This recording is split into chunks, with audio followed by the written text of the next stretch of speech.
Hi, it's Susan from Worldpeacefull, and I was going to do something else, but I decided to do a video instead. I want to talk about the type of country I want to live in, because I've been homeless for 2 years on the basis of a conscientious objection to the rorting in the job provider system, and also the onerous regime that came in respect of compliance as distinct from democracy.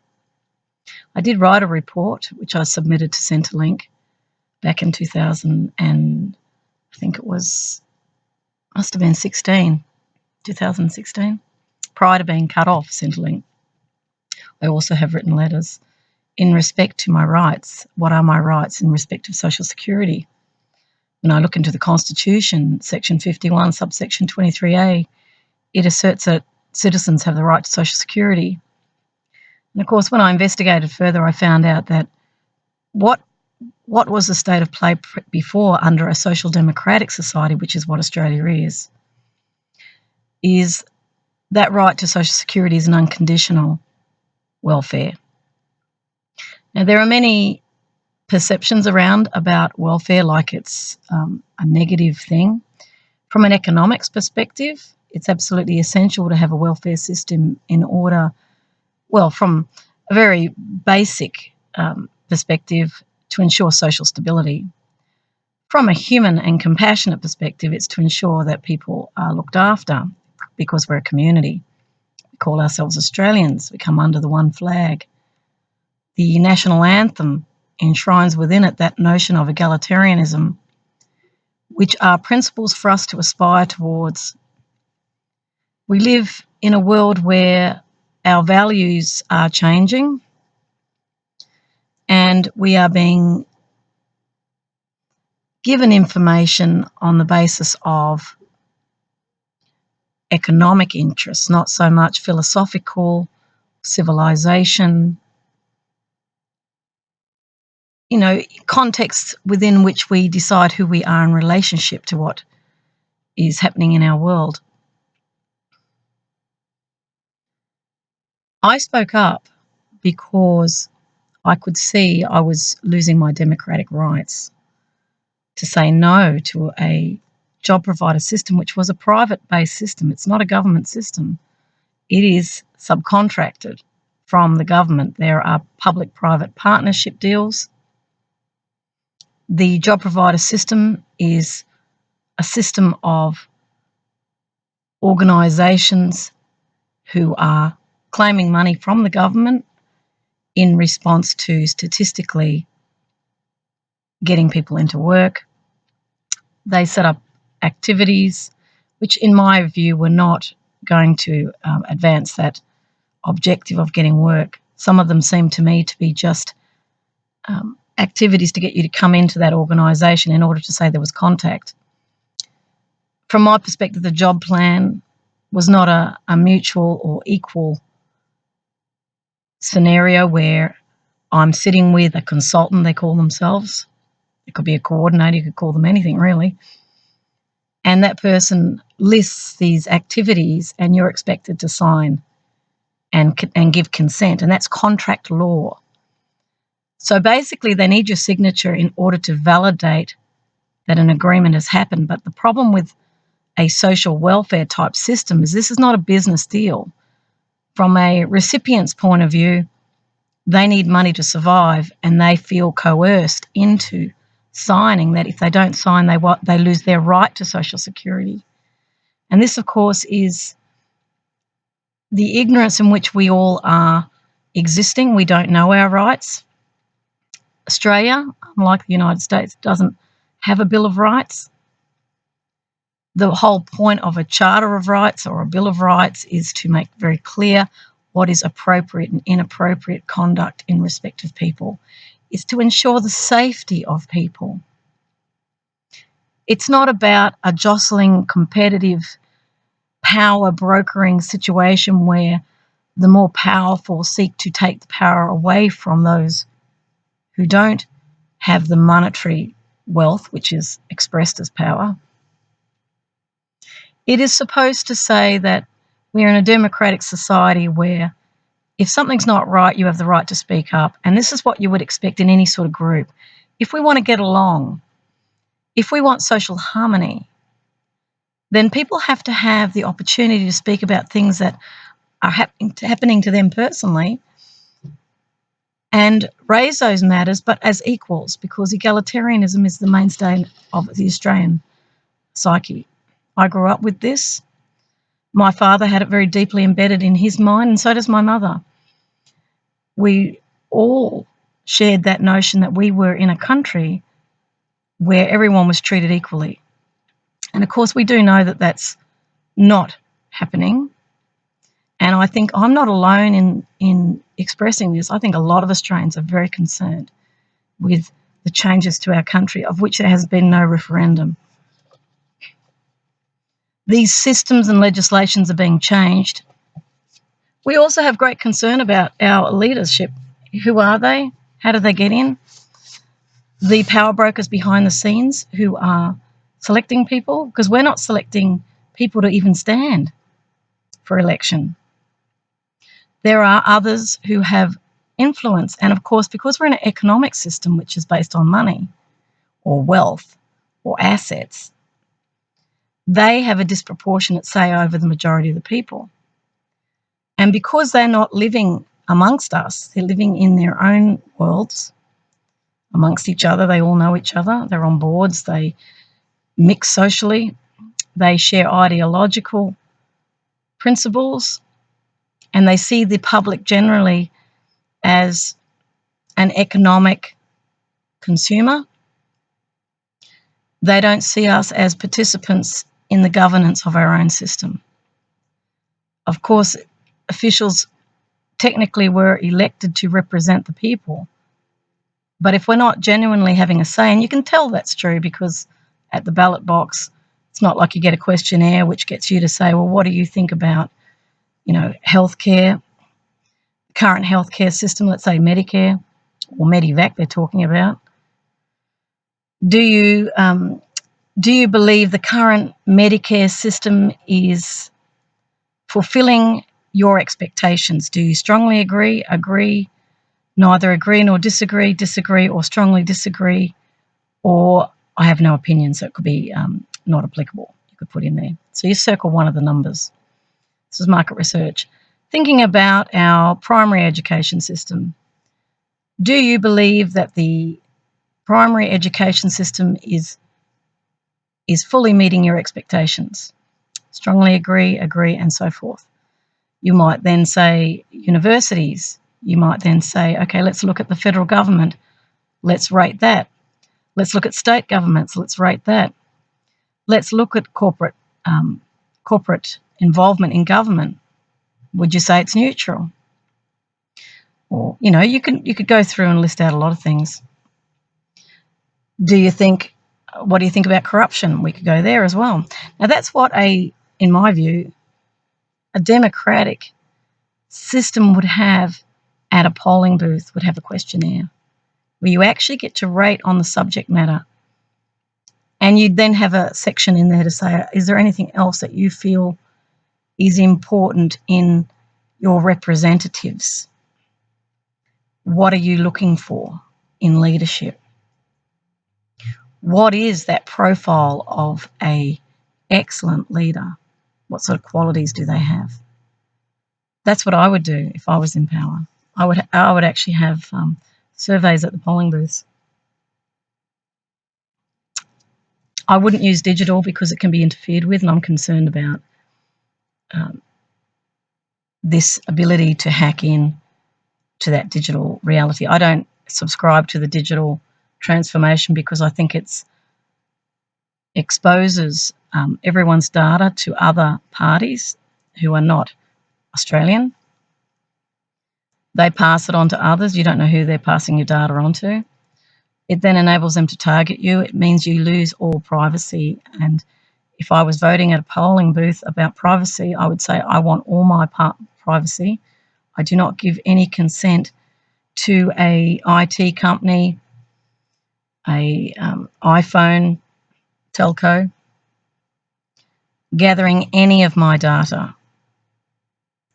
I have no problem with legitimate surveillance in respect of where someone is actually engaging in conversations that clearly appear to be concocting some sort of plot to cause harm, then I would certainly be in support of the intelligence community. But I do not have any support for corrupt intelligence community activities that create false flags, that create disruption in order to benefit certain groups. I don't vote for that. I don't vote for our taxpayer money going into minimising the risk for private sector corporations in order for them to come into some large infrastructure project with the proviso of taking over that asset, or putting a user's pay process of repayment on exorbitant interest that the public has to wear and ends up paying for that asset 4 or 5 times over and still doesn't own it. So what I'm saying here is I'm not voting for the transfer of Australian assets into private hands, and in particular, private hands that are not Australian. I don't agree with either scenario, if they're Australian or not, but at least if they're Australian, the money stays, one would hope, in the country. But you can never know with globalisation where the money goes. Because what it's doing, in my opinion, is it will pauperise the country. The money's flowing out of the country. It's not being invested in public assets that the public can benefit from. For example, I wouldn't vote for privatised superannuation funds who are peopled by executives from other countries who may well be with very big multinational companies who have a vested interest in directing that superannuation fund. And they are not Australian. Some of them are not Australian. And even those who are Australian can also be problematic ethically. But I'm just saying that on balance, I would like to think that if we had Australians managing Australian money, they may well have some form of allegiance to my country because they grew up here and they might feel some love for the country. That's what I mean by that. Or those who have come to this country and taken it on as their own and fallen in love with Australia.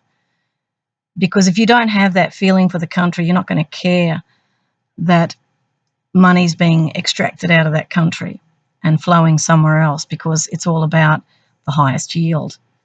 The financiers are not economists. The financiers are not engineers. The financiers are not the builders. They're not the plumbers. They're not the healthcare experts. Some of them, of course, I'm just being on balance here. Some would be, but majority are not. I'm saying financiers as a group are trained to look for where they're going to make the most money. And it could be a short-term or a long-term thing. Predominantly it's short-termism. So those are the people in charge of making decisions over trillions of dollars in the global pool. And of course, it's not only Australia. Other countries have also been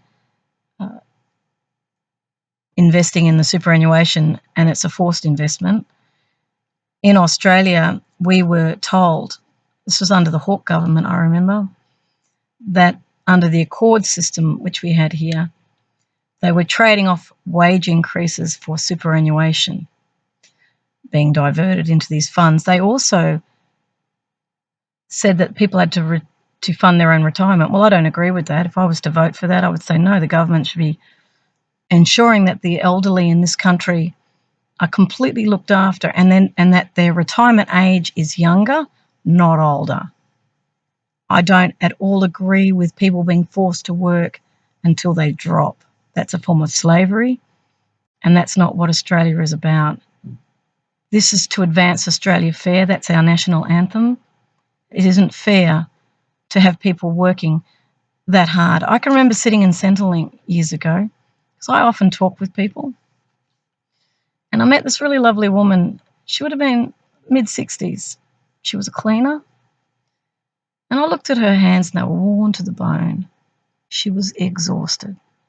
A lot of women are exhausted because not only are they working, they're also raising families, which seems to get sort of, flicked off as if that's what you do, isn't it?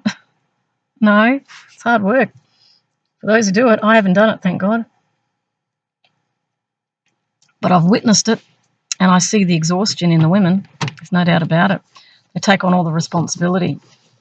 And that's not to disparage those men who actually see themselves as partners. There'd be some wonderful men out there doing this in partnership, but there's also a lot of women doing it tough. So going back to her, she was just absolutely exhausted. And there she was getting her pittance, her under the poverty line payment, because that's what it is. It's not even keeping up with the CPI, which is the Consumer Price Index. It's deliberately pauperising the poorest people in the belief that they're not trying hard enough to get a job, when we're in a global meltdown right now. And in fact, I'd say we have been for quite some time. I'm going to make some jumps here mentally, so just stay with me. We, through automation, mechanisation, manufacturing, electronics, should have been in a position today where there was more leisure time. When I was studying economics, I wrote a paper on this, and the whole point of science and engineering was to ensure the public, and this is how it was sold, had more leisure time. So you had labour-saving devices. This is all, you've got to remember, over the period of 100 years, we've seen huge change. I mean, I was speaking to an old lady who remembers the Gandhi safe. And of course, no one will know what that is unless you've lived in absolute primitive circumstances. In Australia, people were very poor. This lady, this is like going back to the 30s and 40s and 50s. Coolgardie safe was a very basic sort of box which they had some sort of netting, and you were able to keep your food cool in it. It wasn't refrigerated. There was no electrical supply. She washed her clothes by hand. They milked the cows to get milk, made cheese. Everyone shared, everyone knew everybody. This is in smaller communities here in Australia. This is a country folk. But their lives were hard, and of course trying to get work was very difficult back then. But people tended to share far, far more, and this is how community grew, you see. The technological revolutions that we've already seen, like through manufacturing, islands of automation, through Marshall Plan after the Second World War, we saw more sophisticated motherboards and chips being developed. Silicon Valley had its sort of early stages over in the United States back in, I think, in the 70s, if I remember correctly. Australia tried to create a multifunction polis. The Japanese were going to create that down in South Australia. That didn't happen, which in my view was good, because I don't want a smart city. These are the early smart cities that they were trying to create. These technological revolutions are all in response to maximising profits. So you want to minimise costs by automating, which means you don't need people to do it. So labour increasingly is not needed. And productivity is the name of the game in economics, because you want to sell more widgets. You want to make more money because everyone's rewarded on the basis of wealth, and your personal wealth is undoubtedly linked to your material wealth. We call that success. Yet myself, as a peacemaker, I don't see that as success. I see success as who you are as a person. To me, the real success in this life is overcoming the deception of it, is staying in integrity. Don't take kickbacks. Don't allow yourself to be corrupted. Don't participate in anything that you think is going to cause anyone any harm. Speak the truth.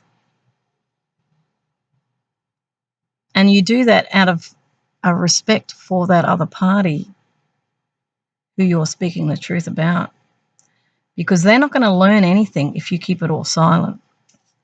They will then see that as tacit consent, and this is how bad behaviour gets repeated. I speak up because I'm trained in conflict resolution, and if it's not made visible, then it's not dealt with.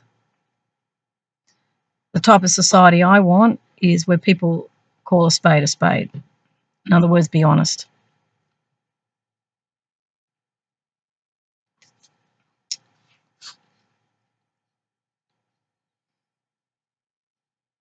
For me, Australia is the gum trees. I remember when I came back from England, I couldn't stop noticing the gum trees here because I'd been in another country for 2 years.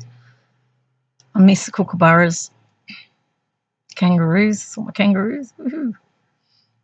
Although, if you drive around Australia, sadly, you'll see roadkill. There's a lot of, particularly I noticed when I was travelling through Queensland up to the Northern Territory.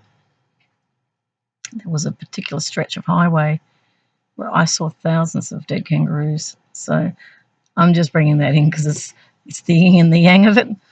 Whilst I love the kangaroos hopping around, they unfortunately get attracted to the lights, and these big prime movers, these big trucks, they just take them out.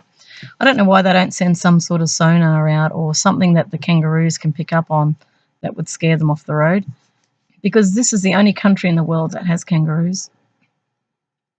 And yet we have no real understanding of the beauty of the country in which we live. I drove around this country by myself, and I remember this deep respect of the Indigenous people coming across me. I said to myself, you would not survive 5 days out here. The Indigenous survived 50,000 years plus. I've even been down in some of the caves with stalactites and stalagmites. I thought, why don't we live underground? This has got a stable temperature of, I think it's about 23 degrees, doesn't change. So why do we have to use all this energy? Of course, we all know why. Because we're in an industrial, commercial, economic system which everyone has a vested interest in selling more of whatever it is that their product or service is.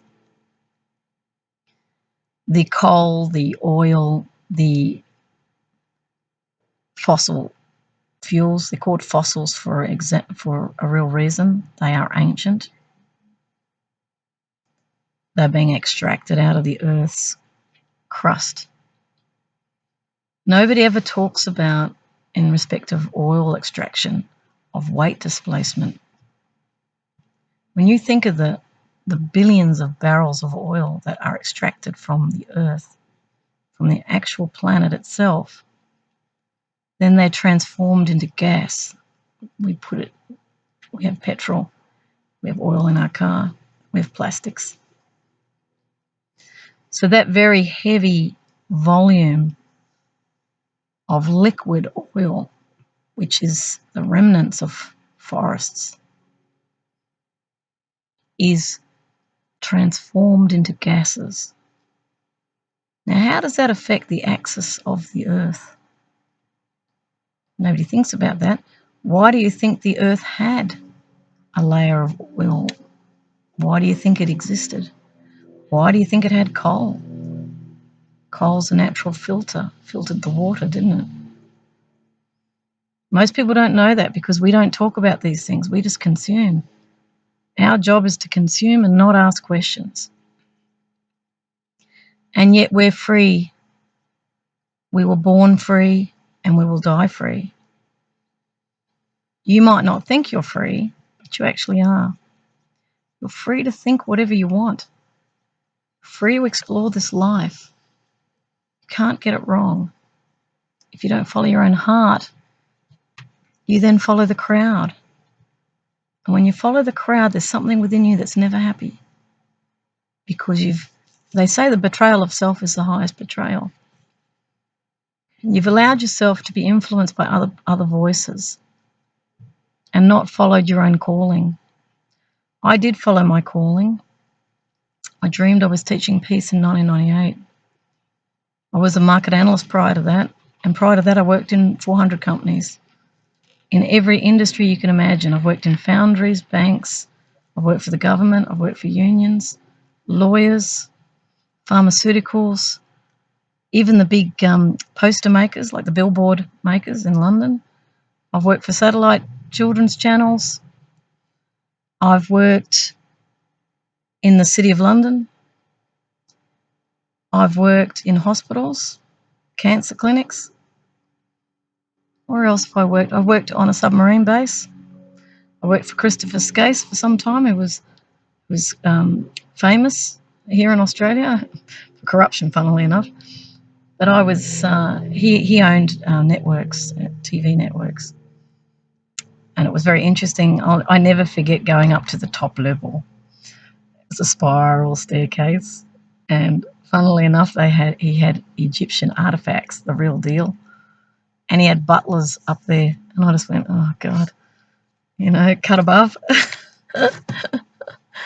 I've seen it all. I really have. I've even been in jails. I worked in one of the jails in Brisbane. It was a very eerie feeling when the jail door slammed behind me. I just went, ooh. I was doing shorthand for corrections, actually, Department of Corrections. I worked for the Fitzgerald Inquiry. I transcribed all the police transcripts who were corrupt police they were interviewing. And I can remember sitting there going, oh, God, if you're ever with the police, don't say anything. Because I saw the circular way in which this police officer was interrogating another police officer. And he goes, didn't you say blah, blah, blah, like way back? And, of course, I've got the transcript, so I can look back and go, gee, he remembered every single word he said. And he was doing it like a circle. It was very interesting to listen to interrogation. I've also worked for record companies. I've worked for insurance companies. I've worked for radio stations. I've worked in, I think I've worked in Parliament. State, I've worked in the government for sure. That's definitely. Worked for education. So I'm listing off a few from what I remember, but I know I've worked in so many places. I've even worked in foundries. I've been, just thinking, I've worked for the military as well. So as an Australian, I've actually worked in virtually every industry in Australia. I've had a look. I was working in low-level jobs, which is better because you actually get time to have a look and chat with the people. So I've really, I've been right around this country with a tent. I've had a really good look at the land. I've travelled the world as well. I travelled as a peace clown. And I did this because I had a calling to travel the world. I went to 20 countries and alone. And I did that to overcome all fear. So, Australians have to understand it's your fear that's being exploited here. You're actually the power. And I say that because people don't realise their own power because they believe they're nothing. No one responds to them, and I know that well. But if you're coming from within yourself and you don't get negative about it, there's an endless well of communication that can come out.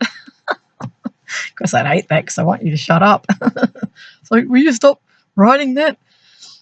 It's evidence. They see it all as evidence in courts of law. That's why they get you to use your phones. They don't want you to email in unless, of course, it benefits them. And, of course, that's not in every case. I'm just playing a bit. It's in some cases, though. In other cases, it's obviously expedient. But I have to do a sort of a diversion here because I'm inspired. I have to roll with whatever comes to me. So the electromagnetic frequency just came to me then, which is the phones being held up to our heads.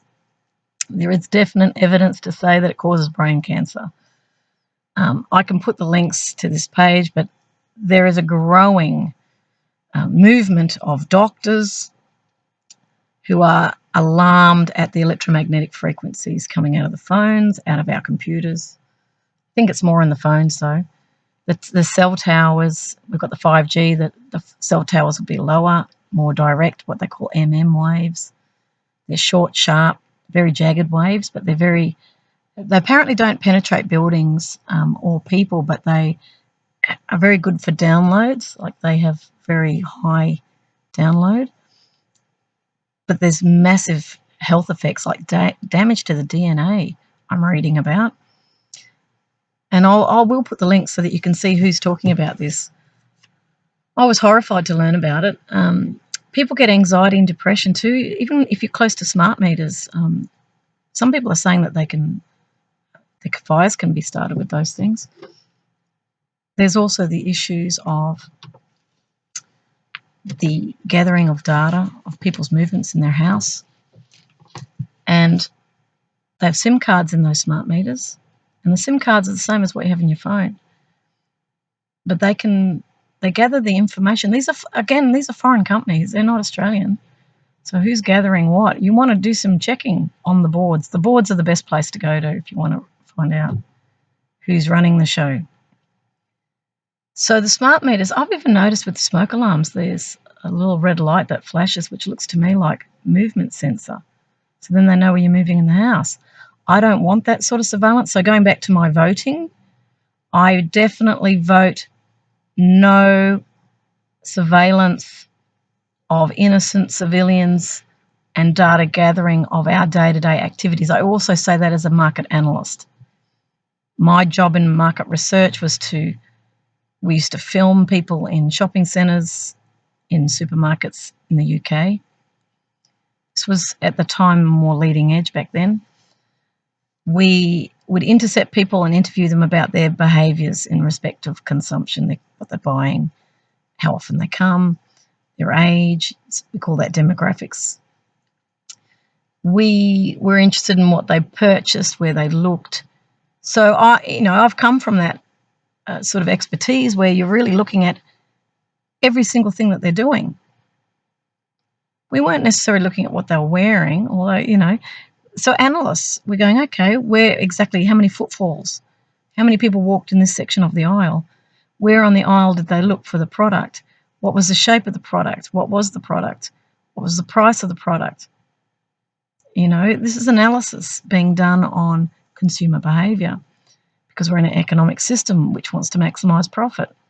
But there's privacy issues there. So back then, what we would do is put a sign up saying, we're filming you. Today, people have they have cams on their cars.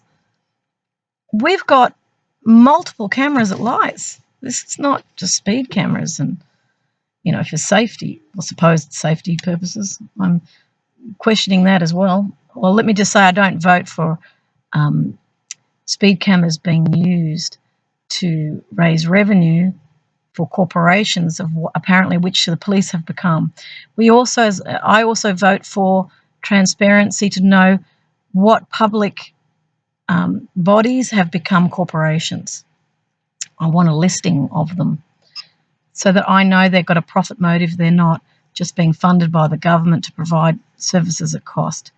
Because once they come into a competitive model, then there can become a real pressure to make more money off the public, and I really don't think the public can afford it. If everyone's a corporation now, they're going to have to make money, and with corporations, they need to increase profit. They have stakeholders, if they're publicly floated, they have shareholders that want higher and higher yields.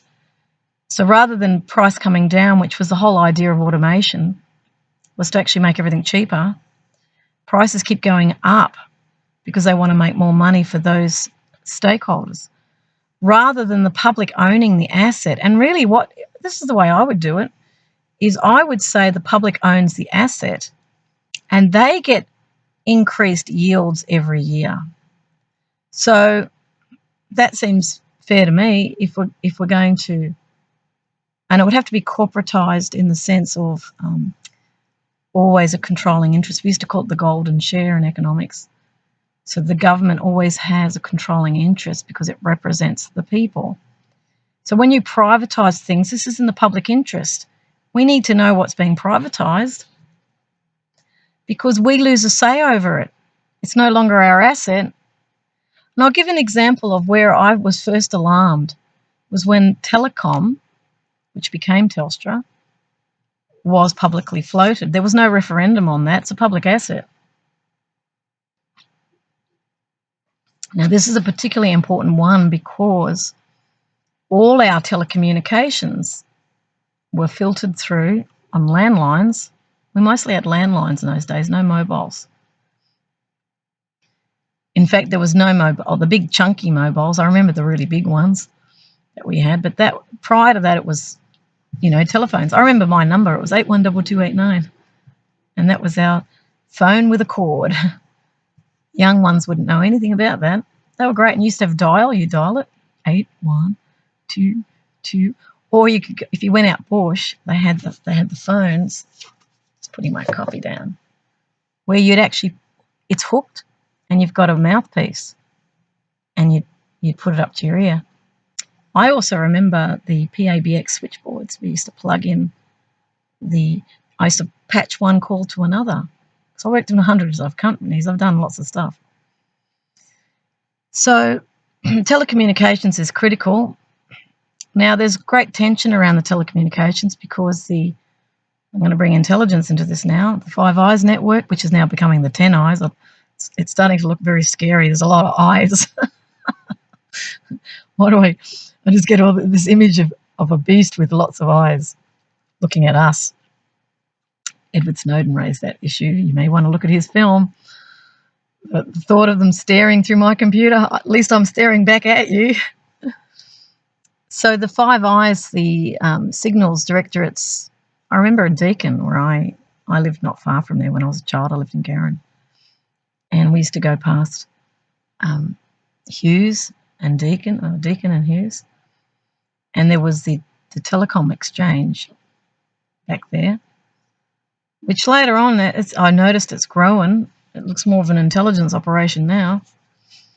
So we need to know all that as citizens because it's our taxpayers' money that's been spent. And even if you're not paying taxpayers' money, we're still citizens, mate, in what we believe is Australia.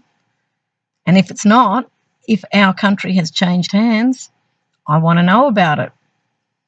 If we don't have a say, I want to know about it. Because if I'm moving into a dictatorship, I want to know. Because that's not going to have my best interests at heart. I don't want dark vans coming to my house and me being barreled into a van because I've spoken the truth in a democratic country. That's secret police. I have real concerns around our police being used as protection for people in power and unsavoury characters that may well be involved. And I would say a message to the Australian Federal Police. I think the new commissioner who's come in was saying that everything's coming out now, which is good. And he was advocating for truthfulness. I completely agree with him. Colin Winchester's coming into my mind. My father was very concerned that he had been murdered by, I would say, drug lords. That's what I think. I think that's a crime I think that has to be reopened because I believe there has been more evidence of in recent times. And he was a police commissioner. We want them to be honest. I vote for honest police commissioners, and I'm sure Colin Winchester was. My understanding was he was about to testify at a court in Queanbeyan, which is just out of Canberra, against drugs. I think there was some people who were growing drugs. So we could be looking at mafia here. If that's the case, make it visible. Everything has to come out. And it's to ensure that the police commissioners are safe. That's why it has to come out. And please do not go along with bosses if you think that they're corrupt. Do not do it.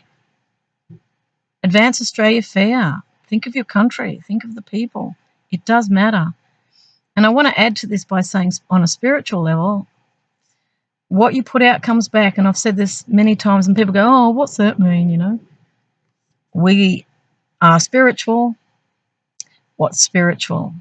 This feeling state that we live in, love that we feel for one another, this is a spiritual experience. It's coming from the spirit of things. You've got spirit. Where do you think that comes from?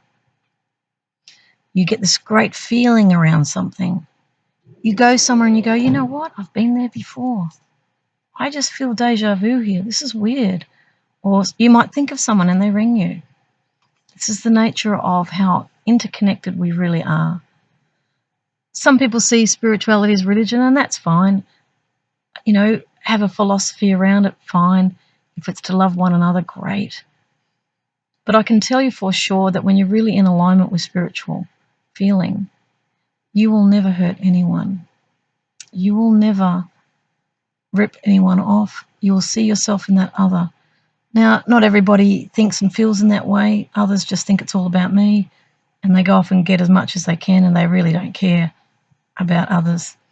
That's the walk they have, and they never really get to fully experience really abundant life. And that's okay too. It's like the world is what the world is. It's full of diverse people.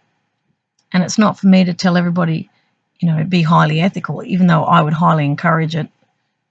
I will speak my truth, but obviously I'm not going to judge you if you choose another pathway, because you can learn a lot from corruption too. You know, one day on your deathbed, you sit there and you go, you know what? I really wish I hadn't done that. And you won't know that decision until you've been silent enough to be able to see into ramification. See, it doesn't serve us. If everything in life is circular, which it is, in other words, what you put out comes back. One way or another, something comes back into your face. And I mean that not in a negative way. I'm just saying that it's like a cause and effect. If we want to use Einstein, for every action is equal and opposite reaction, is the energetic dynamic. We can put it into a range of languages. So I'm saying that because for the highest good of people, we need to sit and really evaluate who we are ethically and what values we believe in. If the social contract is changing, and what the social contract is the salient or silent agreement between the people and its governance. It's not only here, it's worldwide. If that contract, which actually starts, believe it or not, at birth, when you have a birth certificate, your identity is formed there. And governments can actually borrow off that, because that is a promise that that person will work, pay tax, and that becomes the future revenue for a government. So we are very much as citizens in a social contract. But we don't know about that. I'm learning about it now. Everything comes down to the consent of the governed. If you just comply, tick boxes, and don't take responsibility for who's gathering your data and where it's going, that may come back one day. If you're getting profiled, you need to know about that. And we need to have, under a real freedom of information, I'm seeing that watered down, we have the right to know what's being gathered about us. And if there's incorrect data, or someone has edited data in that profile, we need to know about that. Now, people can do that. Your data can be gathered and they can edit it. You can be set up. And we have to become very aware about these things. You know, not everybody's ethical. There are people who are totally unethical and who are really ambitious. I personally, again, in my voting, I do not vote for data gathering without my permission, and I'm not giving consent to any of my data being gathered. If I'm in a house and there's an NBN connection, I'm not giving any consent for people like Microsoft to utilize that connection and update my Windows. I'm not even on the internet and my Windows is being updated. I don't even know what's being downloaded onto my computer. I've already seen something come up through my Wi-Fi which had EYE in it, like something I tried to take a photo of it and it disappeared. And I went, oh, that's interesting. I wonder what that was. Well, these algorithms, I don't know. I'm not an IT expert. I don't know what could be dumped on my computer. And whose business is it? What I do is my business. It's not your business. If I want to do world peace, which is what I'm here for, and what's world peace, you might say? Inner peace and outer peace. It means taking responsibility as a citizen over what's going on around me, and particularly when it impacts me. You know, I've had experiences I've witnessed the corruption, sadly, but they were waking me up too. So again, I see those others as my teachers. So what does that do? That gives me a consciousness of positivity. I don't hate anyone. I see people as ignorant, and that's not just at the bottom. There's some pretty wise ones who are streetwise, actually. I see ignorance at the top as well, where they blindly follow the blind, doing the right thing, doing what's right when it may not be right. They're not investigating. They're just going, oh, well, I just want a job. I just want the money. You know, I was talking to some builders the other day. I was actually looking at homelessness and what's the cheapest we could build something for a homeless person. And he goes, he said, about 130,000. I thought, that's expensive. I remember in the 1980s, our house in Canberra went for 80,000. It's like, how can it be 130,000 as a basic cost? I didn't believe that, actually. And I talked to him for a bit, and I said, it must be great, you know, constructing this building. Because I was really impressed by the professionalism of the work. And he goes, I don't care. He goes, I just want the money. And I looked at him and I just went, that's the problem. You're just doing it for the money. No thought of anything else. And I felt a bit sort of disappointed when he said that, although he did come back a little bit later and say he loved building. And I just went, that's good. You're doing what you love, thank God. So taking responsibility is citizenship. It's not activism. I mean, they love to label, they love to label you as an activist. I become active, I've noticed with me, when I am concerned about corruption. I'm not really an activist per se, in that I'm not anti anything, because I recognise things are happening. There's lessons to be learned in what's going on. But I would say I'm a citizen, and I definitely feel a sense of shared humanity. If I didn't care about the public like I do, I wouldn't be working as hard as I am on trying to understand what's going on not only here in Australia but internationally. I want to understand it because I care about the people, and I also care about the earth. I feel a sense of stewardship because we live on a beautiful planet. This is like a jewel. We can't just allow, and I'm an economist by training, so it's like I know that mentality of,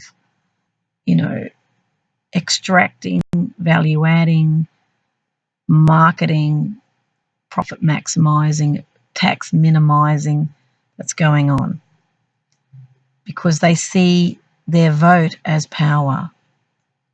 The more assets they accumulate and how they're seen by their peers, are they respected because they have so many properties, they have billions under asset management, they augment their sense of identity by really amazing cars, houses, sexy wife or husband. It's a real delusionary world that they're in, and I say it with love and respect to them. I would be doing the same as you if I was in that world. I'd be thinking I'm successful, the world is great, I'm having coffee with this one, lunch with that one, going for dinner, we're discussing things, I'm accepted, I belong, everything's working, I've got heaps of money, my children go to, good schools, My world is great. Although, even when I say that, there's an inner feeling that's saying, well, no, things aren't always as they appear on the surface. They're also having struggles in relationships. They are working extremely hard too, because you are not getting that status for nothing, particularly the ones who are rising up through the ranks. Those with the inherited worth, money, or that inheritance is their parents may well have been great corporate drivers. Once you're in money, you can make money very easily and you can buy properties, you get others to pay it off.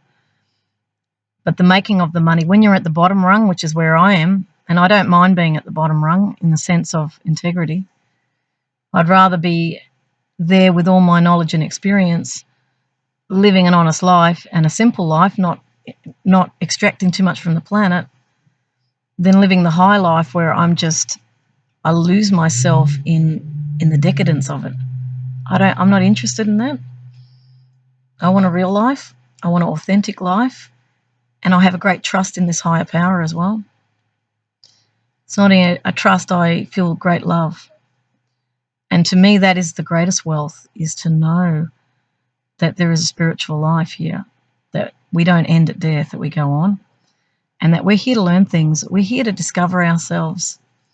We're here to work out a life path. And that's why everyone's my teacher. I really don't dislike people.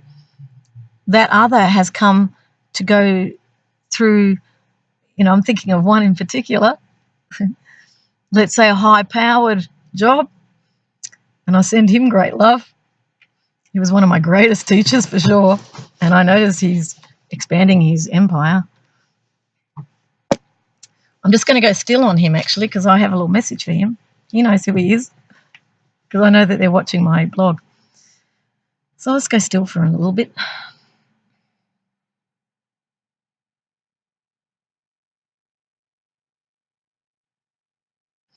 The words, is it better to be smart or wise, is the question for you. And that you could be anyone in that upper echelon who's busily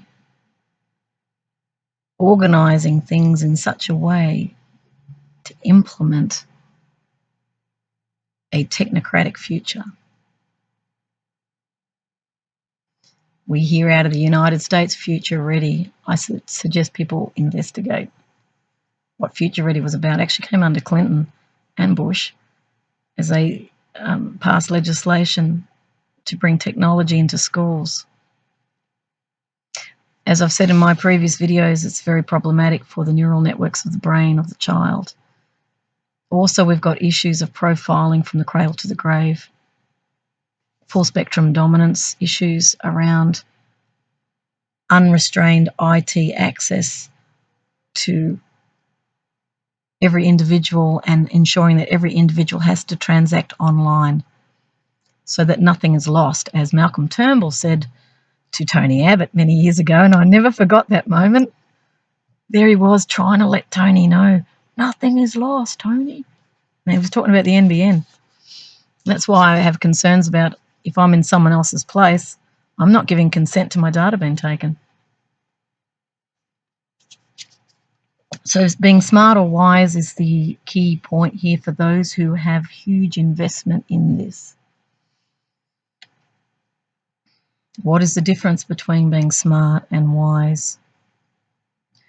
It's funny, the word smart has art in it.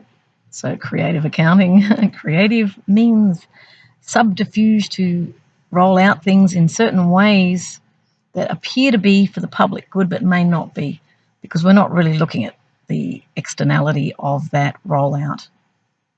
Talked about the EMF, electromagnetic frequency, that is essential for 5G rollout. They're talking automation of cars, but we've also got issues of satellites too. There's 20,000 satellites going up or going up. People like Elon Musk, what he's up to, needs to be looked at by the global population. We talked about the Tesla electric cars, but actually Tesla's technology was free energy. So the free energy is coming from the 0 point field. It's free energy.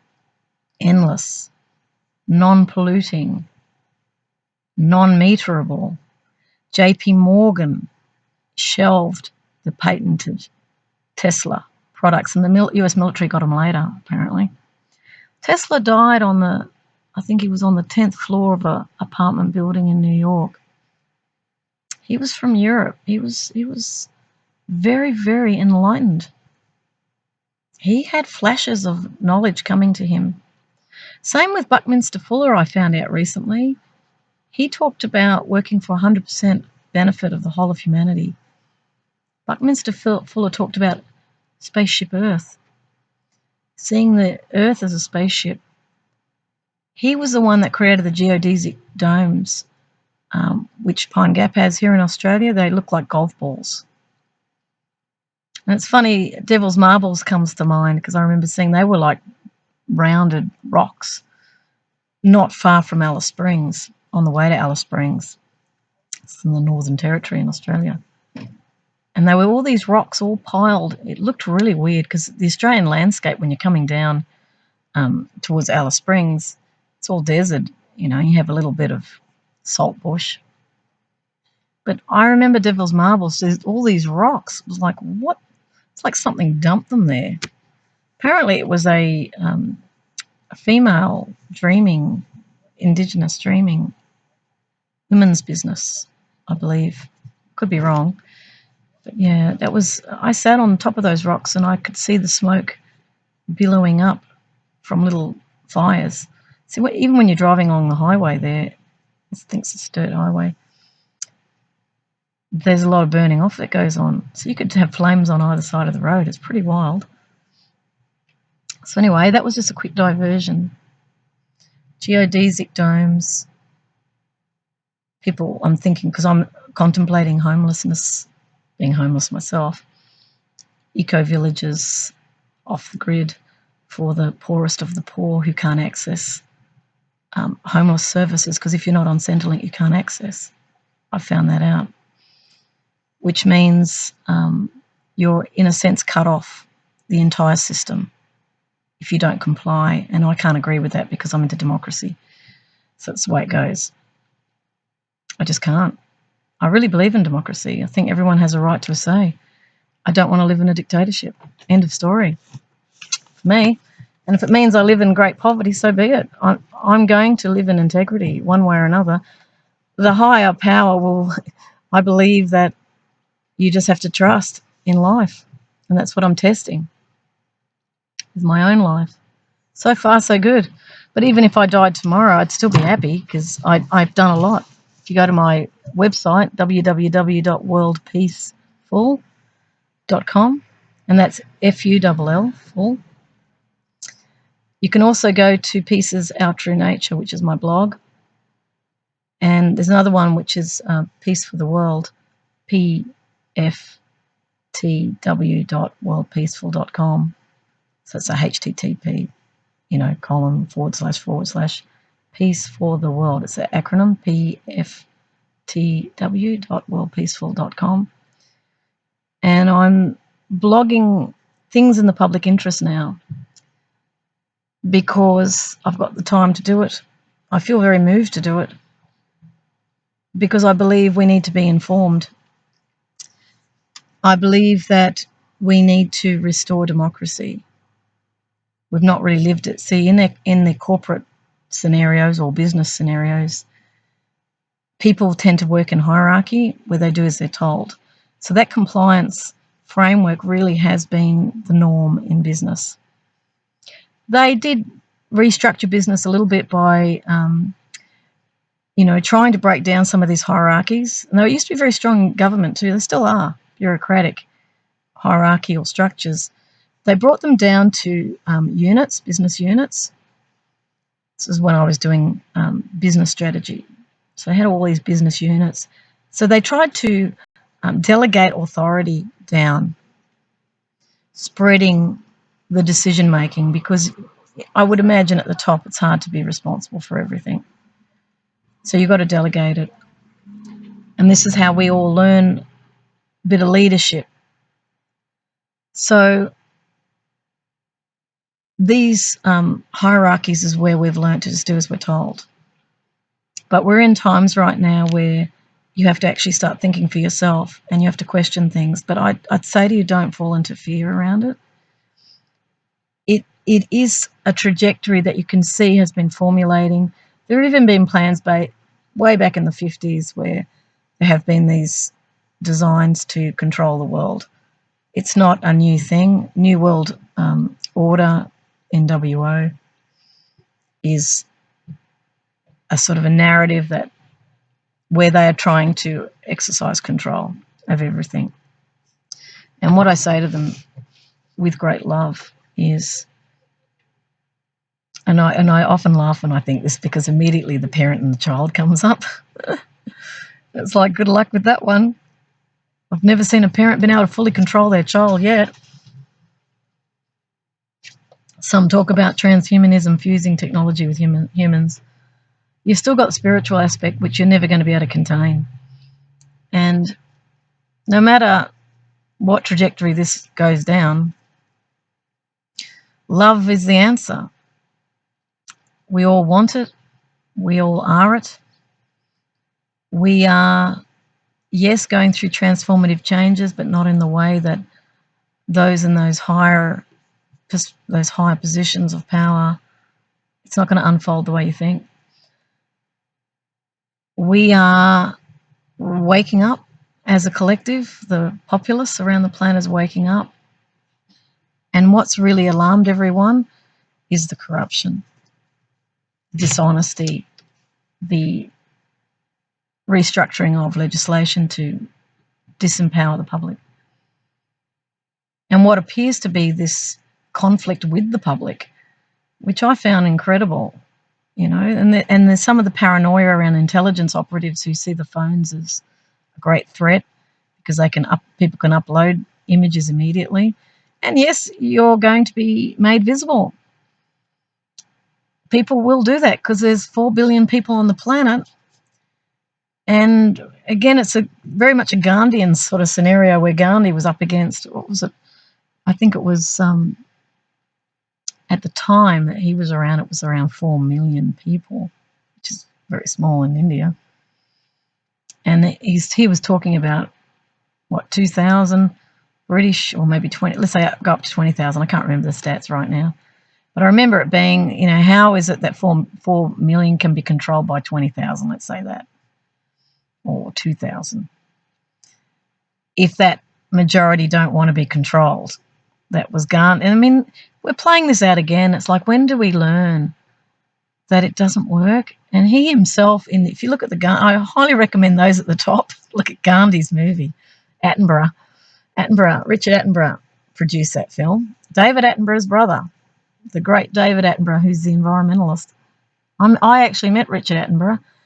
I worked at the National Film Theatre in London, and I remember him coming. So what we've got here is a great film, and there was I really take my hat off to Richard Attenborough. It's a brilliant film. He did it well. And there was a point in the film where Gandhi says, empires always fall. Remember that, always. They always fall. And he premised that by saying, sometimes it can feel overwhelming, or it can feel impossible. Because people were being rounded up in India and jailed. They were filling the jails with anyone that dissented against the government. Because I think there was another scene where Gandhi was walking with his wife and entourage on a platform, and a soldier came up and he goes, I believe you're giving a lecture tonight. What may I inquire as to the subject matter of that talk? Gandhi goes, I'm talking about goat's milk, in daily life, or something like that. And he goes, okay. And he goes, and I will be talking about sedition, about bringing down the government. I don't even think he said that. I think, what did he talk about? He said, and I will be talking about the government, something like that. So sedition laws. The British invented the sedition laws. We have them here in Australia, 1919 sedition laws. If you speak against the government, they can jail you. But what do you do if you see criminality happening? How do you speak up if nobody's going to record it and take action on it? So who's checking? I mean, the parliamentary system is supposed to have the checks and balances. We have the parliament, the executive, and the judiciary. They're supposed to be separations of power doctrine, particularly with the judiciary being neutral. Now, if we're finding that they are not liable for prosecution, the Human Rights Commission said that the judges are exempt from prosecution. There's actually a terminology. What do they say? You basically cannot take a judge to court, which I find hard to believe. What about Lionel Murphy here in Australia? There was corruption in his little mates back then. So they are immune from prosecution is the words I was looking for. Immune. No one should be above the law. I don't care who they are. If I'm voting, and I'm voting in my agora here, I do not vote for immunity from prosecution for anyone. If anyone breaks the law, unless it's an unjust law that's been deliberately changed, that would be a social movement thing. But let's just say bona fide, fair laws, anyone breaks them, they should be put before a court and a jury. That's another important thing the public have to understand, that the jury system is actually legitimate for sending someone to jail. You can't actually send anyone to jail unless they are before a jury of their peers. Everyone should be entitled to equality before the law, which means we should be getting access to lawyers for free. We shouldn't be turning the law into a business. Whenever we turn public services that are for everyone into business, money comes into it, and the minute money comes into it, inequality comes into it immediately because the poor can't afford the expenses. And if a finding happens and someone loses, let's say they're dealing with someone who's very powerful, let's say they lose, then the judge says, okay, we have to pay their costs. I completely do not vote for any cost orders being legitimate. In a court of law, there should be absolutely no financial penalty.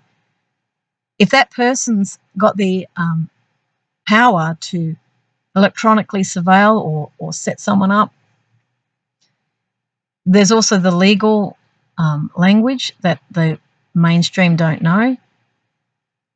You don't have any hope of parity when you're up against a barrister who knows the law inside and out. They don't go to and study law for all those years unless there's a real reason for understanding the nature of the legislation, because the judge is only responding to the legislation, not the social conscious or the social justice matter.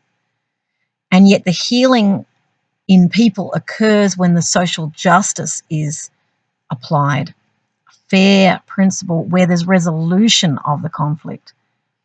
Increasingly these days, mediation has been called for as a means of trying to resolve the problem prior to court. This saves the public money, although it shouldn't save the public money if that asset was being funded by the government on a permanent basis at a fixed cost.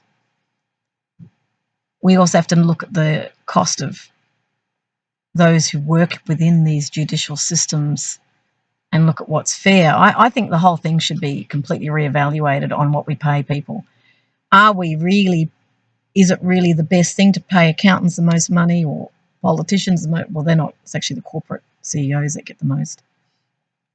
Those who make money out of the widgets, which is depleting the planet. Is that really how we want to organise reward? Why not reward the environmentalists? Why not reward the carer of the elderly? Why not reward the peacemakers?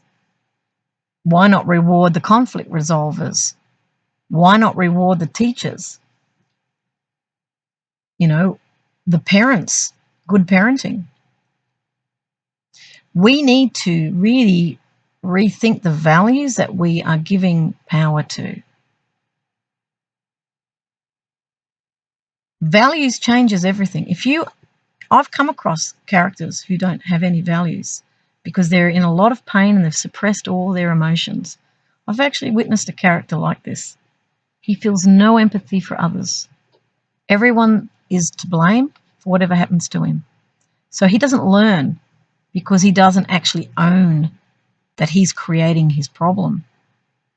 He sees if you're with him, you're with him. If you're against him, you're the enemy. He's a real simple mindset. It's very interesting to watch. And he suffers endlessly because he constantly gets himself into trouble because he doesn't sit down deeply and reflect on what's going wrong. He sees himself as a victim. He blames his early childhood on his life, but he doesn't heal it. And so as a result of him not accessing his values and growing as a human, he stunts his growth. He's like a teenager. He's stunted. So then others have to come and rescue him and spend lots of money, and he distresses them endlessly. And that's what I saw in him. He was a teacher to me. He taught me of why my values-based peace work was so important, which was real hope, which I did start in the primary schools. I've had to stop my actual work, which was children's parliament, values-based, peace, non-violence, anti-bullying education. I also had workplace bullying education. I also had Happiness Australia education because I was a clown for many, many years, and I recognised the power in the empowerment in the humour and fun. I had to put all that to the side while I dealt with issues where I saw rising problems in our society, and I had to understand it. I've been a market analyst, so those skills I'm utilising right now. But the real love of my life was actually being a teacher and teaching in a way that's fun, community building, where kids actually love coming to school. And they did. I taught them juggling. We had jokes. And I taught them values, real hope, responsibility, empathy, awareness, love, honesty, oneness, peace, enjoyment, and service are the values framework for humanity. So I'm going to leave this video on that. I've done my usual, it's becoming normal now to do an hour because I just get a flow of consciousness and I'm allowing it. I don't care about cutting this all down so it fits in with your time schedule, sorry. If you're interested, you're going to watch it to the end. And if you're intelligence people, clearly it's for you as well. I send love to you, and I think you have to come into alignment with your values. For those in the American intelligence community who have been watching my videos, you have to remember your Bill of Rights, and you have to remember the Founding Fathers' life, liberty, and happiness for all, not just the few. What else do I want to say? I know there's a war going on between the deep state and those who are supporting Trump, so I'm just giving you this reflective information back to you. This is why the full spectrum dominance can't work, because the minute you announce that you are taking over, that you're changing the game without the permission of the people, the opposite will arise. Public intelligence arises from private intelligence. We're in a time period right now where the truth is rising. It's not to fear the truth.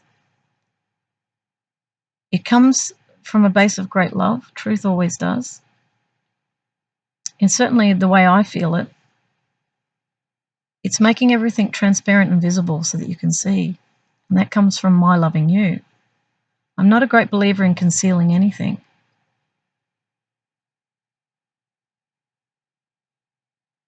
I believe in the power of everybody, and my wish is for your happiness. But what I'm trying to share here is that the happiness will not just come through the money, because the systems will collapse. See, we're at a point where the economic system's going to collapse in any case. People go, oh, that's frightening everybody. No, you have to face, we cannot continue with greed as the impetus for activity on the planet. The greed is destructive because it's about taking more and more. It's not balance. And what I've been teaching through these videos is peace is balance. It's not anti-war, it's not anti-government, it's balance, homeostasis. Aligns with planetary systems, actually. So yeah, you can keep fighting the wars. By all means, play it out.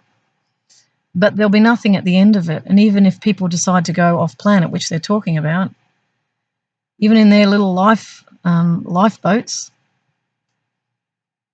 you're then going to contend with another problem when you get to that place too, because karma doesn't leave people. What you put out comes back. So that the promised land, the promised heaven on earth, whatever, won't materialize until you have it within yourself.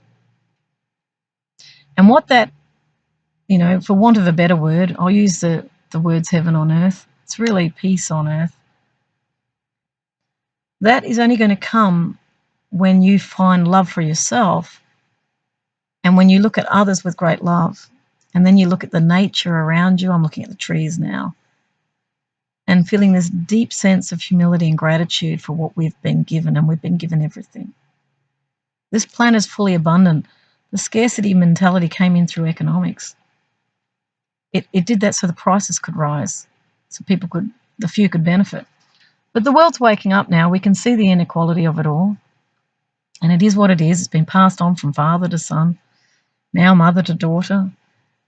But that's got to come to an end because the planet can't cope with our greed.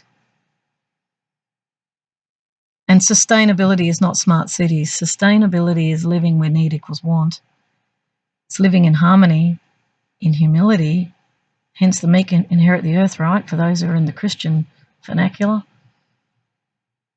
It's about living within the earth's planetary systems with love and respect. And you have to know nature in order to live in harmony with it. You can't just create intensive cities where people are more and more removed from nature, where it becomes even more impersonalized. They're not happy communities. These are worker forums, which is not what the people want. They actually want freedom. They want time to be with their families. They want enough so they don't have to worry about all these debts, but they're getting overwhelmed by the debts because of the corporatization of government services. And also the unbridled access to markets that are just lifting prices. Smaller companies are being pushed out because they don't have the buying power. So I'm just sort of giving you a quick précis around that.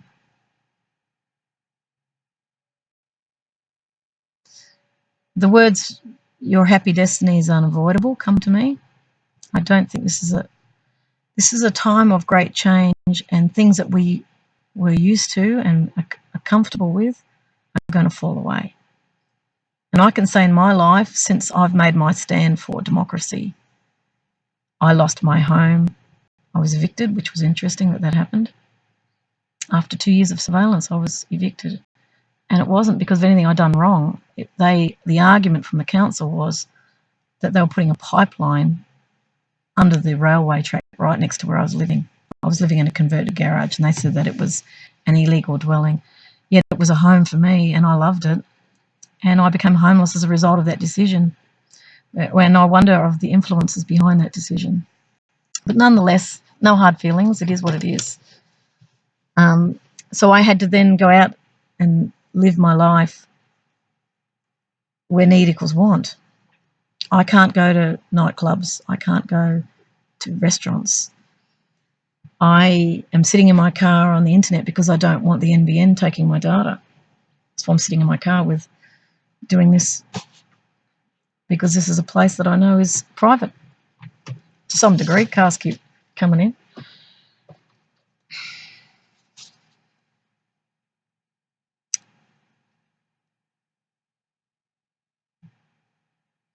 I'm living where need equals want. I'm not living with lots of friends. I've lost a lot of my friends now because people don't keep in touch, and plus I don't have a phone because I don't want tracking or profiling. I want privacy because I don't necessarily think that profiling and tracking is in my best interest. It actually makes me unsafe because I can't be sure of all the players involved in shutting down democracy. I just have to live where I live. So far I've had enough food. I've had a good friend as well who's believed in me, thank goodness, who's an incredibly kind person. I realise life is actually not expensive when you don't have anything. If you don't pay rent, you don't pay bills. You're living off God's grace, really. It's a very cheap life, which means all the costs that everyone's facing have all been created through scarcity principle. It's not real. But that ideology is plundering the planet, and that's why it's of interest to everybody to learn. Because when the planetary support systems collapse, let's say topsoil's blown off, we saw that with the fires, all the trees are being burnt down. And there is a range of arguments. Some people concerned about how that happened, how the fire started. When we're finding less precipitation, droughts emerging, unstable conditions such as earthquakes, the melting of permafrosts, which release the methane like in Greenland, the large icebergs breaking off from Antarctica, exploding munitions under fragile atolls through military decision making. That's destroying the earth. Munitions in war destroy the natural environment, pollutes it. We've also got the depleted uranium issue that Major Douglas Roque brought up. He was here in Australia from the Pentagon. He was director of the depleted uranium project, and he was speaking up about all the depleted uranium that was in the nose cones of weapons being scattered across places like Iraq, Afghanistan, the Balkans, and further afield. The militaries of the world have to take into account their activities in creating more and more division when there's other players involved here who have an interest in the division. When we are targeting the public targeting is against international law and domestic law. Civilians should never be targeted. There is no justification, and even if someone's a cook unwittingly serving a group that has been labelled as problematic, I'm not even going to use the words because I just see these things as demonisation from a conflict resolution point of view. They should not be targeted. This business of you are my enemy because you disagree with me is a lie we tell ourselves to justify harming other people. There are no enemies in this world, there are only potential friends. No one has the right to say that you should be this or that. We don't know their life path. So when you come into a space of where need equals want, where you have an intention for truth, where you love everyone, you can see the confusion in all the people and the treadmill that everyone is on. You get a very clear perspective. It's probably one of the clearest places you can sit is at the very bottom. And that's why when I worked in all those hundreds of companies, I was able to observe, because there was no demands on me to be a something. I consider it a privilege to have moved through my society, through my world as I have. I think I've been very privileged. And even in this context of freedom in which I live now is the greatest wealth I could have ever accumulated. And for that, I'm deeply grateful. I consider my life in service to humanity. And even deeper than that, in service to love, because that's the sort of world that I'm voting for, is a loving, caring, compassionate world that not only lives out some potential, but actually maximizes the potential of every single person and honors their right to be here. There's no more discrimination in the world that I live. There's no them and us. There's just us. And I will do everything I can to bring love into this narrative that's so deeply needed in a world that is defaulting back to traditional modes of divide and conquer. We don't want that. We need to unify our world so that we can deal with the environmental problems we're confronting, and it doesn't require depopulation. That was a misnomer by Malthus.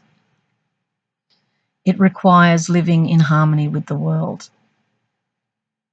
It requires a complete transformation, a disruption, bringing us back to living in harmony with each other. And I can only say to you, when that happens, you will look back on this life as a nightmare that it has been for so many. There is a promised land without a doubt. The earth is the promised land. And the promise is love. Once you live that promise and love everyone unconditionally, we don't need rights, anything. We don't need a Bill of Rights. We don't need adversarial or anything, because everyone's needs are being met. That's what love does. The planet does it automatically. Our needs are being met for free by the planet itself. Imagine if human life can model itself on that. That is your new world. That's your renewable world. That is the true sustainability. And that's what I offer you today as a possibility, if you choose it. If you don't, you're loved anyway. So I send great love and peace and joy to my beautiful world and to all the people of this world. May your happy destiny be unavoidable. Take care.